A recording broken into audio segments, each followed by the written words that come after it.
My name is Noah Carter, and for as long as I can remember, I've lived with a secret that I never thought anyone would discover. By day, I'm just another 24-year-old college graduate trying to piece together adulthood, balancing bills, part-time work, and a relationship that always feels like it's teetering between closeness and distance. But by night, when the world is quieter and shadows spill across my room, I become someone else. Someone softer. Someone prettier. Someone freer. To most people, I'm dependable, quiet, maybe a little too reserved. I work at a downtown graphic design firm, a small office where creativity often feels stifled by deadlines. My coworkers know me as the guy who always stays late polishing projects. What they don't know is that sometimes, after those long nights, I'll stop at a thrift shop on the way home, not for books or kitchenware, but for dresses, scarves, or maybe a delicate pair of shoes in my size. Crossdressing isn't something I fell into by accident. It's been a part of me since childhood, back when I would sneak into my older sister's room and trace the outlines of her dresses with trembling fingers. I never wore them back then. I was too scared. But the fascination was always there, growing in silence. Years later, when I finally tried on a dress for the first time, I felt like I'd stepped into the version of myself I'd been hiding all along. And though it terrified me, it also lit something inside me that never went out. The setting of my life is nothing spectacular, just a shared two-bedroom apartment tucked into a quiet neighborhood not far from the city. The walls are thin, the floor creaks, and the kitchen window has a stubborn lock that never fully clicks into place. But in the solitude of my bedroom, with the blinds drawn and the hum of the city muffled, this little apartment becomes the stage for my secret life. The mood is cozy, almost ordinary. A plant wilting on the windowsill. A stack of unpaid bills on my desk. A laptop glowing with half-finished projects. Yet beneath that normalcy is a current of fear, the constant paranoia that my secret could unravel at any moment. And then there's Emma. Emma and I have been together for almost 2 years. She's vibrant in all the ways I'm not. Outgoing, sharp-tongued, unafraid of drawing attention. She works as a barista while finishing her degree, and she thrives in the chatter of people, the mess of crowded coffee shops, the chaos I often shy away from. When she smiles, it's easy to forget my worries. But when she frowns, or worse, when she looks disappointed, it feels like the ground shifts under me. Our relationship has always had this fragile balance. She wants honesty, total openness, the kind of connection where no secrets exist. And I've been keeping the biggest secret of all. She thinks she knows me. The reliable boyfriend who designs logos, who forgets to take the trash out, who can't cook pasta without burning the bottom of the pan. What she doesn't know is that when she's not around, I slip into a different version of myself. Sometimes I imagine telling her. I picture her laughing it off, maybe even finding it cute. But then I picture the other possibility, the disgust in her eyes, the silence that would stretch between us, the sound of the door closing behind her for the last time. That fear is enough to keep me silent. And yet, silence eats at you. It festers. At night, after Emma falls asleep on the couch with a book slipping from her hand, I'll tiptoe into my room, heart pounding like a thief caught in the act. I'll pull out the shoebox hidden under my bed, the one filled with lipsticks, foundation, a wig I ordered online under a fake name, and a few carefully chosen dresses folded with reverence. It's not just about the clothes. It's about the transformation, the way a brush of mascara can make my eyes look wider, or how a fitted skirt reshapes the way I move. In those moments, I feel suspended between two worlds. Noah, the boyfriend Emma knows, and this other self I don't have a name for yet. But every step into that world feels like stepping deeper into danger. Because Emma lives here too, and secrets don't stay hidden forever. Lately, I've noticed changes in her. Little comments.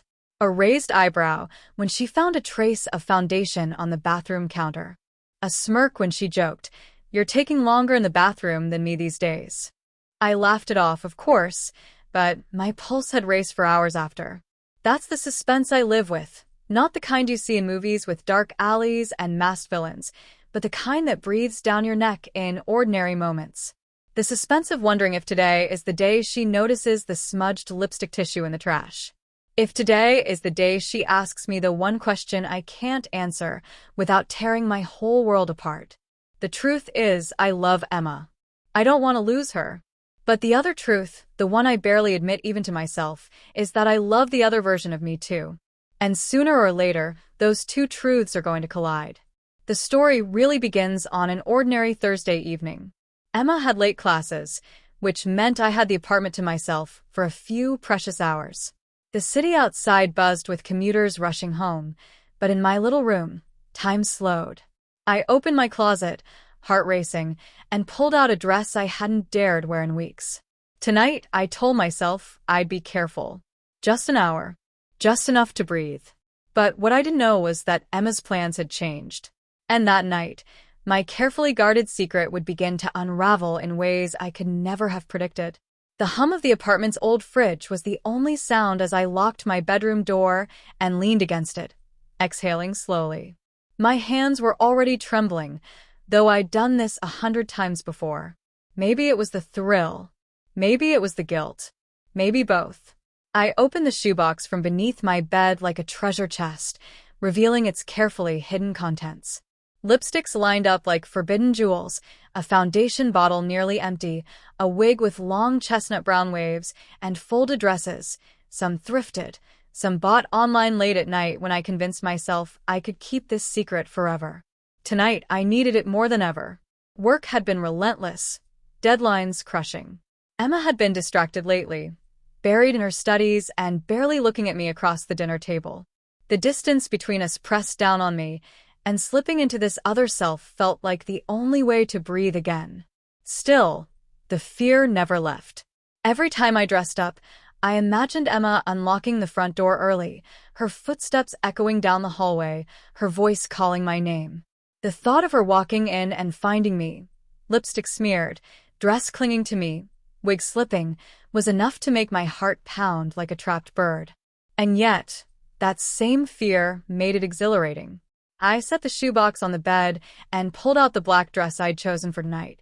It was simple but elegant, short sleeves, a hem that brushed just above the knee, hugging curves I barely had but longed to possess. I slipped it onto the hanger on my closet door and stared at it, already imagining the transformation. But before the dress, there was makeup. I sat at my desk, pulled the small mirror closer, and switched on the lamp. The yellow glow cast shadows over my face, making it look sharper, more unfamiliar. I dabbed foundation on my cheeks, blending carefully. Concealer under the eyes, smoothing away the fatigue of late nights and secret guilt. Powder to set it all. My hands steadied with every step, as though the act itself grounded me. Next, mascara. I curled my lashes, brushed them with black, and leaned closer to the mirror. My eyes looked wider, more feminine, like they belonged to someone else. A quick line of eyeliner, uneven at first, then corrected. Lipstick came last, deep red, bold, dangerous. As I pressed my lips together, I felt the shift begin. I stood, slipped out of my t-shirt and jeans, and pulled the dress over my head. The fabric clung to my body, cool against my skin. I zipped it up at the side, feeling the snug embrace of femininity wrap around me. For a moment, I just stood there, hands on my hips, staring at the figure in the mirror. Noah was fading. Someone else was stepping forward. Finally, the wig. I adjusted the cap, then placed the chestnut brown waves over my head, tucking stray strands into place. When I looked up, the reflection staring back wasn't a stranger. It was me, the me I kept hidden from the world. And God, she was beautiful. I spun slightly, the hem of the dress swishing against my thighs. My legs, pale but shapely, looked longer in the heels I'd bought online months ago. The click of the shoes against the wooden floor made me smile. For a few moments, the fear melted away, replaced by an intoxicating thrill. But it didn't last long. A sudden sound snapped me out of my trance, the creak of the apartment's front door. I froze, blood turning to ice. My first thought was Emma. Had she come home early? My mind scrambled. What excuse could I give? There was no time to wipe off the lipstick, no time to change. If it was her, I was finished. I stood completely still, ears straining. A moment later, I heard it again, just the wind rattling the faulty lock on the kitchen window.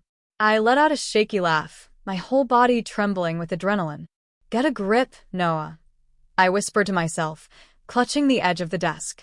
But even as relief washed over me, the fear lingered. Every sound became suspicious. Every second felt stolen.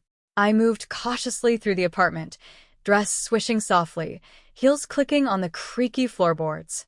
Part of me wanted to retreat, wipe off the makeup, hide the dress, pretend none of this ever happened. But another part, the reckless part, whispered, "Stay like this a little longer. Test the limits. See how far you can go." I poured myself a glass of water, the lipstick leaving a faint smudge on the rim.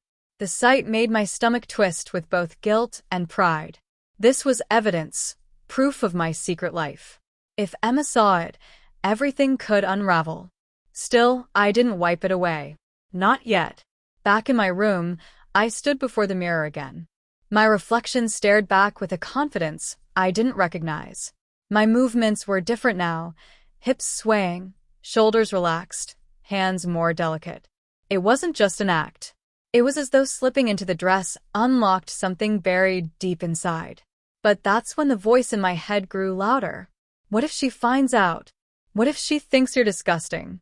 What if this is the end of everything? I shook the thoughts away, but they clung like shadows.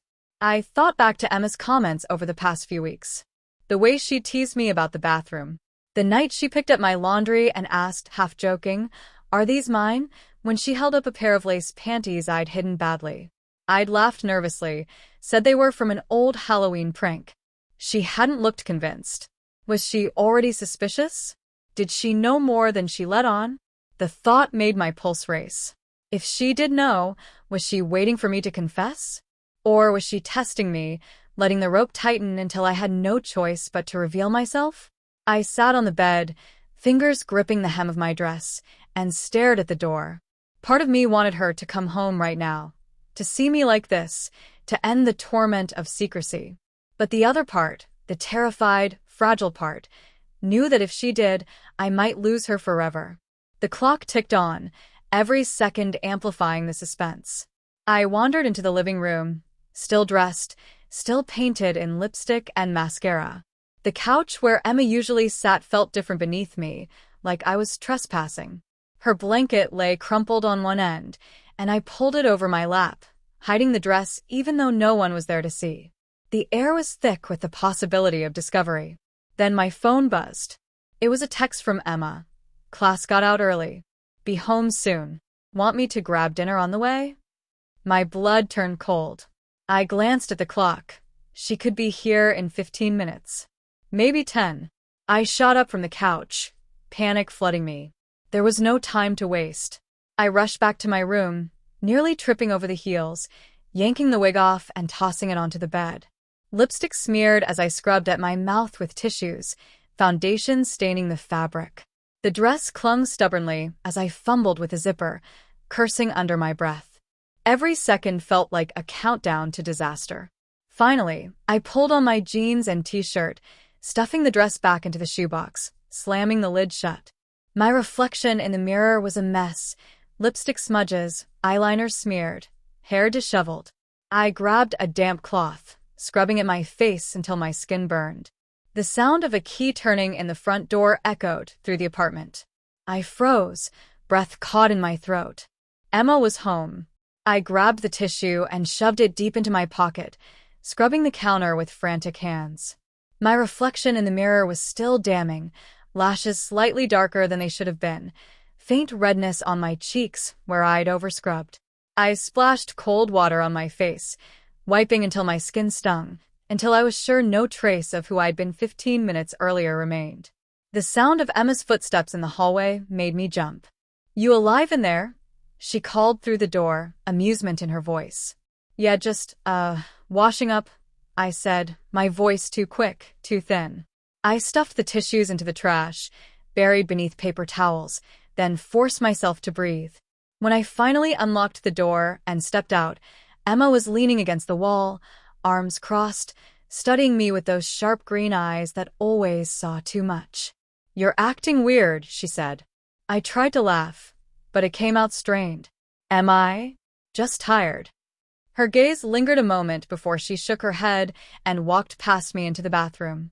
The door shut with a soft click. I collapsed onto the couch, my pulse still hammering. Too close. Way too close. One mistake, and everything could come crashing down. I told myself I wouldn't risk it again. I'd shove the shoebox into the trash, delete the secret folder of online orders, wipe every trace clean. But even as I thought it, I knew it was a lie. Because when I'd looked into the mirror earlier, in the dress and wig, I'd felt more alive than I had in weeks, maybe months. And no matter how much danger it brought, I couldn't give that up. Minutes later, Emma reemerged in pajamas, hair damp, smelling faintly of lavender shampoo. She flopped onto the couch beside me, close enough that her warmth seeped through my shirt. She leaned her head against my shoulder, casual, natural. But I couldn't relax. My body was rigid, my thoughts still spiraling. After a long silence, she spoke. "Noah, can I ask you something?" My throat tightened. "Sure." She lifted her head, studying me. "Have you been hiding something from me?" The words landed like a dagger. For a split second, the air between us seemed to freeze. I searched her face for a hint. Was this casual curiosity? Or did she know? I forced a chuckle, feigning confusion. "Hiding something? Like what?" Her brow furrowed. "I don't know. You've been off lately. Secretive. Jumpy." Her eyes flicked briefly toward the bedroom, then back to me. "Sometimes it feels like you're keeping part of yourself locked away." My mouth went dry. The walls were closing in. "I'm just stressed," I said quickly. "Work deadlines, you know. Nothing dramatic." She held my gaze another beat, then gave a slow nod, though the doubt in her eyes didn't fade. The rest of the evening blurred. We watched TV, at least Emma did. I sat stiff, every laugh track and line of dialogue washing over me unheard. By the time we went to bed, my nerves were raw, my secret thrumming beneath the surface like a live wire. The next day, while Emma was at class, I found myself once again in front of the mirror, shoebox open, dress draped over my arm. I shouldn't. I knew that. Every logical part of me screamed to stop, to burn the evidence, to save myself. But the pull was irresistible. I slipped into the dress, painted my face, adjusted the wig. In the mirror, she returned, the version of me who was free, unburdened, beautiful. But this time I pushed further. I left the safety of my bedroom. Heels clicking on the wooden floor, I walked through the apartment, kitchen, hallway, living room, claiming spaces I never dared enter while dressed. My heart pounded, but the thrill was intoxicating. I poured a cup of coffee, lipstick smudging the rim again. I sat on the couch, legs crossed delicately, running my hands over the smooth fabric of the dress. For a brief, shining moment, it felt normal, like this could be my life. And then, the sound of a key in the lock. My blood turned to ice. I bolted upright, panic exploding through me. She wasn't supposed to be home yet. Not for another hour. The door swung open. "Noah? You here? Class got canceled." Emma's voice. I froze, halfway to my bedroom, heels betraying me with every sharp click. She stepped into the living room before I could escape. And then time stopped. Her eyes landed on me, dress hugging my body, wig cascading down my shoulders, lipstick shining under the weak light of a lamp. For a long, endless moment, she just stared. My world shattered. "Hi, Emma. I can explain." The words tumbled out, desperate, incoherent. But my explanation faltered when I saw her face. Not disgust. Not anger. Something else. Shock, yes, but layered with curiosity. Her lips parted, but no words came out. She set her bag down slowly, eyes never leaving me. I wanted to run, to vanish, but my legs wouldn't move. Finally, she spoke. Her voice was quiet, steady, but carried an edge that sliced through the silence. "So, this is what you've been hiding?" I swallowed hard, tears pricking at the corners of my eyes. Emma, please, I didn't mean for you to find out like this. It's something I need. I can't. Stop. She raised a hand, shaking her head. Don't explain yet. Just sit down. Her tone left no room for argument. I obeyed, sinking onto the couch, trembling. The wig itched against my scalp. The dress felt suddenly suffocating, the lipstick heavy on my lips. Emma sat across from me, hands clasped tightly in her lap. She studied me, eyes scanning every detail. The dress, the makeup, the heels. The silence stretched, unbearable. Finally, she exhaled. You look different. The words cut and soothed all at once. I'm sorry, I whispered. I was afraid you'd hate me if you knew. Her eyes softened slightly, but suspicion lingered. And how long have you been doing this? My chest tightened. Years. Before I met you. I never wanted to hide it, but I didn't know how to tell you. I thought I'd lose you. She leaned back, staring at the ceiling, processing. The weight of her silence crushed me. And then came the question I'd dreaded most. Are you trying to be a woman? The room spun. My throat locked. I don't know. I admitted, voice breaking. I just know that when I'm like this, I feel real. Like myself. Tears burned at my eyes, spilling down my cheeks, smudging the mascara. Emma watched, her own expression softening, though her confusion remained. She stood slowly, crossed the room, and reached out, brushing her thumb against the smear of lipstick at the corner of my mouth. The gesture nearly broke me. You're my boyfriend, she whispered, almost to herself. And now you're this. Her words hung in the air, heavy with uncertainty, with 1,000 possibilities. I tried to speak, but no words came. And then, without another word, she turned and walked into the bedroom, closing the door softly behind her. I sat frozen, heart in pieces, tears streaking down my painted face. The living room felt colder, emptier, as though she'd taken the warmth with her. The wig slipped slightly, strands falling across my eyes. I stared at my reflection in the darkened window, half Noah, half someone else, caught between two worlds, neither of them safe. And I knew then that nothing would ever be the same. The house had never felt so quiet. The only sound was the soft hum of the fridge in the kitchen and the faint tick-tick of the clock on the living room wall. I stood frozen in front of the mirror, still fully dressed in Emma's borrowed clothes, the silky blouse, the flowing skirt, the wig that had begun to itch against my scalp. My lipstick was slightly smudged, my mascara faintly clumping at the edges. But I couldn't look away from the reflection. For the first time, I saw not just Daniel, the man who spent his nights hiding in secrecy, but her.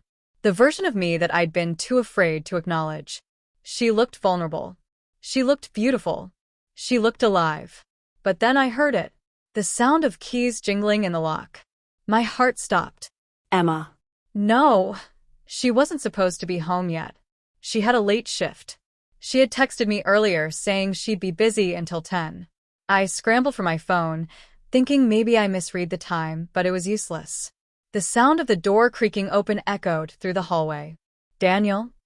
Her voice was casual, curious, unaware of the storm brewing inside me. Panic surged through my veins. I could strip everything off, throw the wig under the bed, wipe the lipstick, change back into my jeans and hoodie. But there wasn't time. The bathroom was too far. The clothes clung too tightly to my skin, as if refusing to let me go. Babe? You here? Her footsteps drew closer. I turned frantically, my heart thundering in my chest, every second stretching into an eternity. My hands trembled as I reached for the wig, ready to rip it off, when I realized the bedroom door was half open. She would see me the second she stepped in. There was no escape. The doorknob rattled. Then Emma stepped inside. Her eyes landed on me instantly, and the silence that followed was deafening. She froze. I froze. Neither of us moved. The weight of her gaze pinned me in place like a spotlight, and I felt exposed in a way I had never imagined. My breath caught in my throat. I couldn't even speak. Her eyes flicked over me slowly, from the wig to the lipstick, down the curve of the blouse tucked neatly into the skirt, all the way to the heels I had clumsily strapped on. For a moment, I thought she would scream, or laugh, or walk out. But she didn't. Instead, she whispered my name. Daniel. Her tone wasn't angry. It wasn't disgusted. It was something else, something unreadable. My chest tightened. I opened my mouth, trying to form words, but all that came out was a strangled, I can explain. Emma stepped further into the room, her hand still gripping the doorframe as though it were the only thing holding her steady. Her expression was unreadable. Half shock, half curiosity. Explain what? She said softly. The wig itched. My makeup felt like it was melting under the heat of her gaze. I wanted to disappear, to crawl under the bed, to turn back time and stop myself from ever putting on her clothes. But another part of me, deep, desperate, longed for her to understand. My voice cracked. I didn't mean for you to find out like this. Her eyes narrowed slightly, but her voice remained calm. Find out what, Daniel? My throat tightened. The words were there, burning at the back of my tongue. That this is me. That I've been hiding this. That I don't know how to stop. But before I could speak, Emma took another step closer. She tilted her head, studying me the way one might study a puzzle with a missing piece. And then, unexpectedly, she smiled. Not a mocking smile. Not cruel. But slow. Almost knowing. You look, she hesitated, her gaze sweeping over me again. Different. My knees nearly buckled. Emma, But before I could say more, she walked past me, her hand grazing the dresser. She picked up the lipstick tube I'd left there. Twirling it between her fingers, she gave me a long, lingering look. You know, she said almost playfully, if you were going to raid my closet, you could have at least asked. The world tilted. My heart raced. I didn't know if she was joking, testing me, or genuinely accepting. I'm sorry, I stammered. I shouldn't have. She cut me off with a quiet laugh. Don't apologize. Silence stretched again, heavy, suffocating. She tapped the lipstick against her palm, then set it back down. Her eyes locked onto mine. And in that moment, I realized something terrifying. Emma wasn't just surprised. She wasn't just curious. She was thinking, calculating. And I had no idea which way she would fall. Would she embrace this? Or would she tear me apart? Her smile lingered as she finally spoke again, her voice low, deliberate. Well, Daniel, or should I say, she let the pause hang in the air, her eyes glinting with something I couldn't name. My pretty little roommate? The room spun. Her words echoed in my head like a gunshot. Pretty. Roommate. Before I could even react, she turned toward the doorway. We'll talk about this later, she said smoothly. But for now, she glanced back, her eyes meeting mine with a mixture of amusement and something sharper. Don't change. Stay exactly like that. And with that, she stepped out of the room, leaving me trembling in her clothes, unsure if I had just been saved or sentenced. The door clicked shut behind her, and I was left standing there, heart hammering, lipstick smeared, terrified and electrified all at once.